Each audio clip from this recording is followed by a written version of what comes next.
Welcome again to another episode of the Long Gone Loser Rock Show, where today I have to talk about this band that I've been listening to in the car all week. Well, I've been listening to them for 25 years, and I think it's time that we talk about them. I'm talking about the band TSAR. Let's go.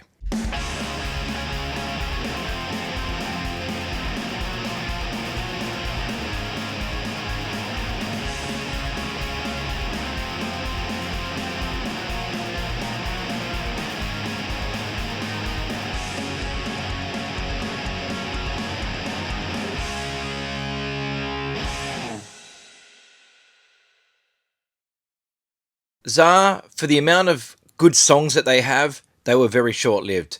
I am kind of bummed about that because I feel that that band should have been huge. So I got into TSAR 25 years ago, and I still remember when I was sent the self-titled album in the mail by Festival Mushroom Records to review.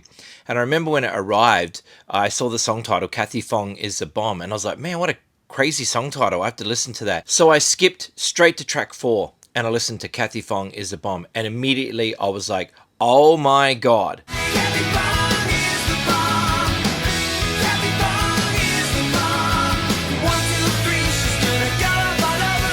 I can't believe a song this good exists in the world. It is super duper catchy. It is super fun. It's melodic. It's harmonious. It's got the big choruses. It's got everything that I love. It's like Cheap Trick and Marvelous 3 combined. That's TSAR to me anyway. And I was just so blown away by it. The songwriting is top notch. And so then I had to go back and listen to the first song because I was like, oh my God, can't believe this song is this good. How good is the rest of the album? And then Calling All Destroyers kicks off the album and away we go. All the fancy now, the kicks of a billion years have gone to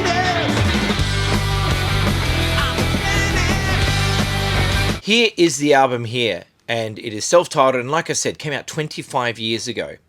So that's a quarter of a century, my friends, and yeah, what an album.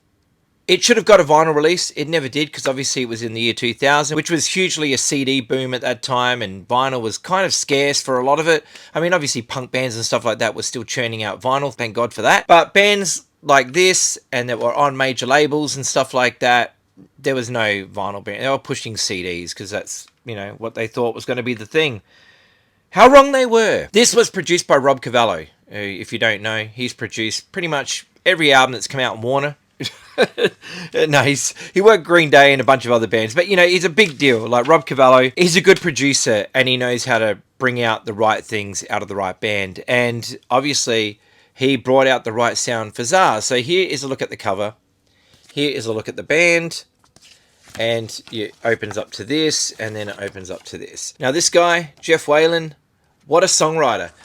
I feel that he is like a Butch Walker, where it seems like every song he writes is just great. And I was so blown away by this album that I couldn't believe what I was listening to. Mono Stereo, what a song. But one of the biggest songs on this album is a song called I Don't Want to Break Up. Now, when I heard that song, I really liked the chord progression and the way it sounded and the harmonies and stuff like that. I may have borrowed it for a song that I wrote and kind of like, you know, mangled it a little bit, but the idea came from that song, I Don't Want to Break Up. And it is a fantastic song. And if you've never heard it, you need to check it out. I don't wanna break up.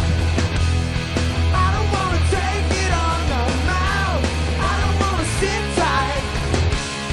I don't wanna bust it out. There should be more videos of this band playing live on YouTube for us to see for historic sake, and there's just not.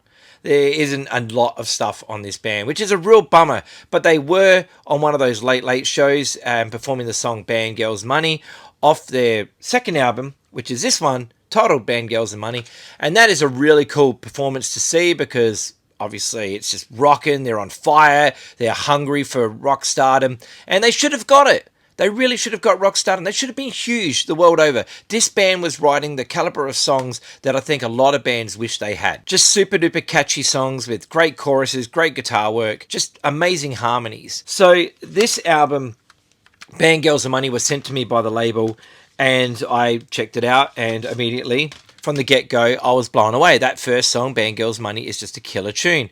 But the two songs on this album that really got me and connected with me in a huge way, and to the point where I just listened to them like endlessly, is the song The Love Explosion and another song called Wrong. Wrong really blew me away because the first line in that song is Warriors, I saw him coming out to play. And me being a diehard Warriors fan, well, I needed that song in my life. Warriors, saw 'em coming out to play. I listen to the things they say. They make a lot of sense to me.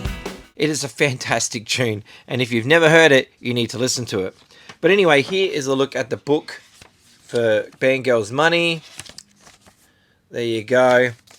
Now this is cool. They used to have this as like their backdrop, and the lights would flash across like a Kiss, minor Kiss logo, I guess you could say. I find it's a little different to the first one, just in the way the songwriting is, but it's still great. I really love the songwriting on both records. It's just a shame they never got a vinyl release. This band deserved a vinyl release. Come on, Warners, or whoever you're attached to, put these albums out. Music on vinyl, there you go. This should be your next release.